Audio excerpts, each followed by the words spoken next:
ಅಪರ್ಯಾಪ್ತಂ ತದಸ್ಮಾಕಂ ಬಲಂ ಭೀಷ್ಮಾಭಿರಕ್ಷಿತಂ ಪರ್ಯಾಪ್ತಂ ತ್ವಿದಮೇತೇಷಾಂ ಬಲಂ ಭೀಮಾಭಿರಕ್ಷಿತಂ. ನಮ್ಮ ಶಕ್ತಿಯು ಅಳತೆಯನ್ನು ಮೀರಿದ್ದು ಮತ್ತು ತಾತ ಭೀಷ್ಮರಿಂದ ನಮಗೆ ಪರಿಪೂರ್ಣ ರಕ್ಷಣೆ ಇದೆ. ಭೀಮನು ಎಚ್ಚರದಿಂದ ರಕ್ಷಿಸುತ್ತಿರುವ ಪಾಂಡವರ ಶಕ್ತಿಯಾದರೂ ಮಿತವಾದದ್ದು. ಈ ಶ್ಲೋಕದಲ್ಲಿ ದುರ್ಯೋಧನನು ತನ್ನ ಸೇನೆಯ ಶಕ್ತಿಯ ಬಗ್ಗೆ ಮಾತನಾಡುತ್ತಿದ್ದಾನೆ. ಅವನ ಮಾತುಗಳಲ್ಲಿ ಅಹಂಕಾರ, ಭಯ ಮತ್ತು ಅಂತರಾಳದ ಆತಂಕ ಎಲ್ಲವೂ ಒಳಗೊಂಡಿದೆ. ದುರ್ಯೋಧನನು ತನ್ನ ಸೇನೆಯ ಬಲವನ್ನು ವರ್ಣಿಸುತ್ತಾ ಅವನು ತನ್ನ ಸೇನಾಪತಿ ಭೀಷ್ಮನ ಕಡೆ ನೋಡುತ್ತಾ ಹೆಮ್ಮೆಯಿಂದ ಹೇಳುತ್ತಾನೆ, ನಮ್ಮ ಸೇನೆ ಅಪರ್ಯಾಪ್ತಂ, ಅಂದರೆ ಅಸೀಮ ಅಸಂಖ್ಯಾತ ಬಲವನ್ನು ಹೊಂದಿದೆ, ಏಕೆಂದರೆ ಅದನ್ನು ಭೀಷ್ಮ ಪಿತಾಮಹ ರಕ್ಷಿಸುತ್ತಿದ್ದಾರೆ. ಪಾಂಡವರ ಪಕ್ಷವಾದರೂ ಪರ್ಯಾಪ್ತಂ, ಸೀಮಿತ, ಏಕೆಂದರೆ ಅದನ್ನು ಭೀಮ ರಕ್ಷಿಸುತ್ತಿದ್ದಾನೆ. ದುರ್ಯೋಧನನಿಗೆ ತನ್ನ ಸೇನೆ ಎಲ್ಲೆ ಮೀರಿದುದು, ಅದನ್ನು ಪಾಂಡವರಿಂದ ಗೆಲ್ಲಲಾಗುವುದಿಲ್ಲ ಎಂಬ ನಂಬಿಕೆ ನಿಜ. ಸಂಖ್ಯೆಯಲ್ಲಿ ಅವನು ಹೇಳುವುದು ನಿಜ.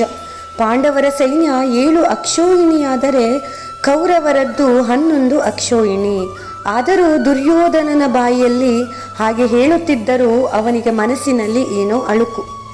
ಒಂದು ಕಡೆ ತುಂಬಾ ಅನುಭವಿಯಾದ ದಂಡನಾಯಕರಾದ ಪಿತಾಮಹ ಭೀಷ್ಮರೇ ಸಂರಕ್ಷಿಸುತ್ತಿರುವುದು ಎಂಬ ಒಂದು ದೃಢ ವಿಶ್ವಾಸ. ಇನ್ನೊಂದು ಕಡೆಯಾದರೂ ಪಾಂಡವರ ಸೇನೆಯನ್ನು ರಕ್ಷಿಸುತ್ತಿರುವುದು ಅನುಭವಶಾಲಿಯಲ್ಲದ ಭೀಮ. ಭೀಷ್ಮರೊಂದಿಗೆ ಹೋಲಿಸಿದರೆ ಅವನು ತೃಣಕ್ಕೆ ಸಮಾನ. ನನಗೆ ಸಾವು ಬರುವುದೇ ಆದರೆ ಅದು ಭೀಮನಿಂದ ಎಂದು ದುರ್ಯೋಧನನಿಗೆ ಚೆನ್ನಾಗಿ ತಿಳಿದಿತ್ತು.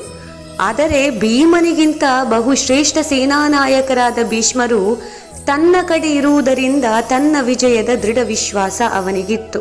ತಾನು ಯುದ್ಧದಲ್ಲಿ ಜಯಶಾಲಿಯಾಗುತ್ತೇನೆ ಎನ್ನುವ ಅವನ ನಿರ್ಣಯಕ್ಕೆ ಆಧಾರವಿತ್ತು.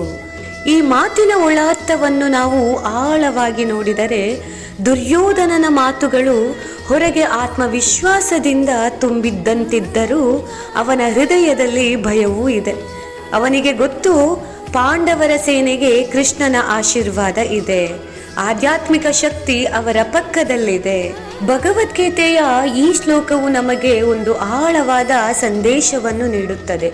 ಹೊರಗೆ ಬಲ, ಶಕ್ತಿ, ಸಂಖ್ಯೆಯು ದೊಡ್ಡದಾಗಿದ್ದರೂ ಆಂತರಿಕ ಧರ್ಮಶಕ್ತಿ ಮತ್ತು ಸತ್ಯಪರತೆ ಇಲ್ಲದಿದ್ದರೆ ಆ ಬಲ ಶಾಶ್ವತವಾಗುವುದಿಲ್ಲ. ಭೀಷ್ಮನ ರಕ್ಷಣೆಯಲ್ಲಿದ್ದರೂ ಕೌರವರ ಸೇನೆ ಸೋತದ್ದು ಇದೇ ಕಾರಣದಿಂದ. ಸತ್ಯ ಮತ್ತು ಧರ್ಮದ ರಕ್ಷಣೆಯು ಯಾವಾಗಲೂ ಜಯದ ಮೂಲ. ದುರ್ಯೋಧನನ ಅಪರ್ಯಾಪ್ತಂ ತದಸ್ಮಾಕಂ ಎಂಬ ಮಾತು ಅಹಂಕಾರದಿಂದ ಬಂದದ್ದು. ಆದರೆ ಭಗವಂತನ ದೃಷ್ಟಿಯಲ್ಲಿ ಭಕ್ತಿಯುಳ್ಳ ಸತ್ಯಪರ ಶಕ್ತಿ ಹೊಂದಿರುವವರು ಮಾತ್ರ ಯಾವಾಗಲೂ ವಿಜಯಿಗಳಾಗುತ್ತಾರೆ.